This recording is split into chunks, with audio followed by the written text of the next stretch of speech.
Every parent wants to keep their baby safe. But every single night, millions of parents unknowingly make sleeping mistakes that pediatricians have been warning about for years. Picture this. It's 2 in the morning. Your baby has finally fallen asleep. You gently lay them down in the crib, tuck a soft blanket around them, place their favorite stuffed animal right beside them, and let out a sigh of relief before drifting off yourself. This scene plays out in almost every home every single night, and that's exactly where the first mistake is hiding. The American Academy of Pediatrics has said this over and over. The less stuff in a baby's sleep space, the better. No pillows, no soft blankets, no stuffed toys. The reason is simple. A baby under 1 year old doesn't have strong enough neck muscles to easily turn their head away if their face gets pressed into something soft. And this is one of the leading factors behind sudden infant death syndrome, or SIDS. Now here's the psychology behind it. We're human, so we naturally assume that whatever feels comfortable to us must feel comfortable to our baby too. A soft pillow, a cozy blanket. In our minds, that's what comfort looks like. But a baby's body, their breathing patterns, their physical abilities are completely different from ours. The very thing that feels comforting to us can actually be dangerous for them. The right approach is simple. Keep the crib completely bare. Just a fitted sheet over a firm mattress. No bumper pads, no pillows, no toys. If you're worried about them getting cold, skip the blanket and use a wearable sleep sack instead. That one small switch keeps your baby just as warm, without any of the risk. And here's the part that surprises most parents. You can get the crib exactly right and still be putting your baby at risk, just from the way you lay them down. Plenty of parents, especially when the baby seems fussy or gassy, will flip them onto their stomach. The reasoning makes sense. Babies often do fall into a deeper, calmer sleep that way. And honestly, it usually works. But that's exactly where the real danger is hiding. Both the WHO and the AAP are clear on this. Every baby under 1 year old should always be placed on their back to sleep, for naps and at night. Sleeping on the stomach can put pressure on a baby's airway, and if their face presses even slightly into the mattress, it can make breathing difficult. This is the whole idea behind the Back to Sleep campaign, which has significantly reduced SIDS rates over the past few decades. There's a common question parents run into here. What if my baby rolls onto their stomach or side on their own? Pediatric experts say once a baby can roll both ways on their own, you don't need to flip them back. But every single time you put them down to sleep, they should start out on their back. Which brings up an odd little fact. A baby can be sleeping in the exact right position, in the exact right crib, and still be in danger from something as ordinary as an extra sweater. During cold weather or out of fear of the AC, a lot of parents end up overdressing their baby. Socks, a cap, double layers, and a thick blanket on top. The thinking is simple. Don't let the baby get cold. But research shows overheating is actually one of the major risk factors for SIDS. The real issue is that babies can't regulate their body temperature as easily as adults can. When they get too warm, it shifts them into a deeper sleep state, which can actually blunt their natural waking response.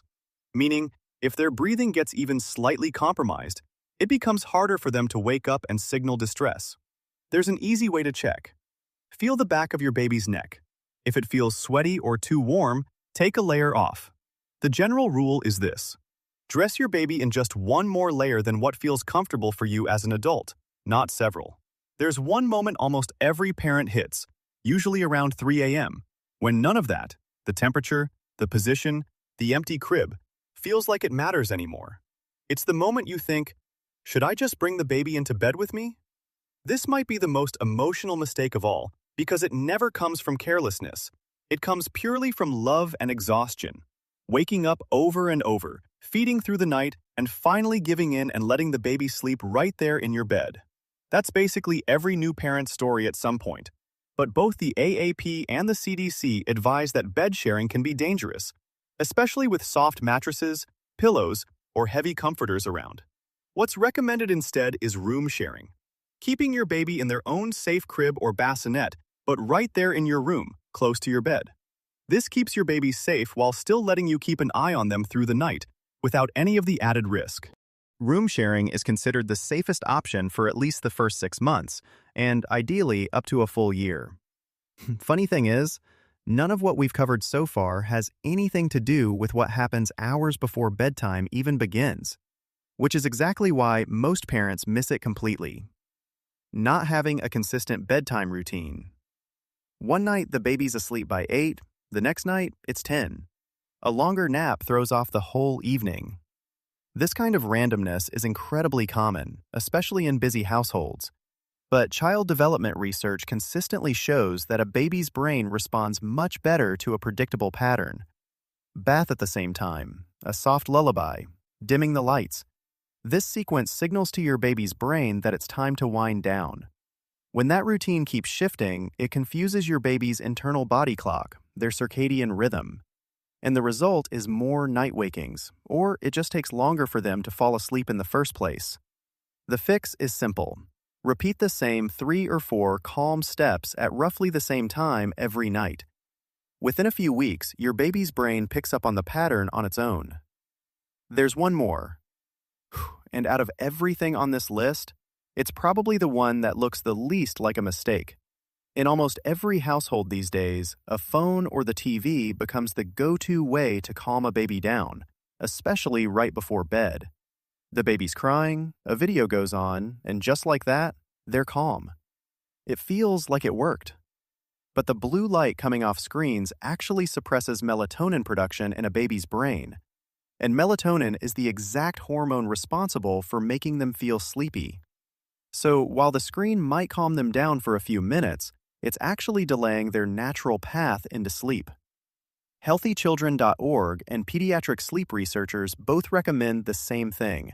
Cut off all screens at least an hour before bedtime. Replace it with physical comfort instead, holding them, a gentle pat, or humming softly. It feels slower, but it's what actually guides a baby's brain toward real sleep. Now, take a step back and look at all of it together. An empty, safe crib. Sleeping on the back, the right temperature, room sharing instead of bed sharing, a consistent routine, and a screen-free hour before bed. These 7 things aren't separate from each other.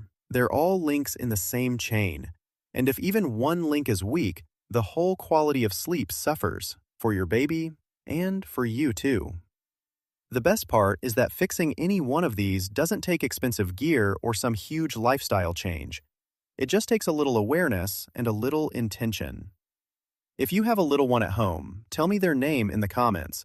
I truly love seeing all the wonderful babies in this community.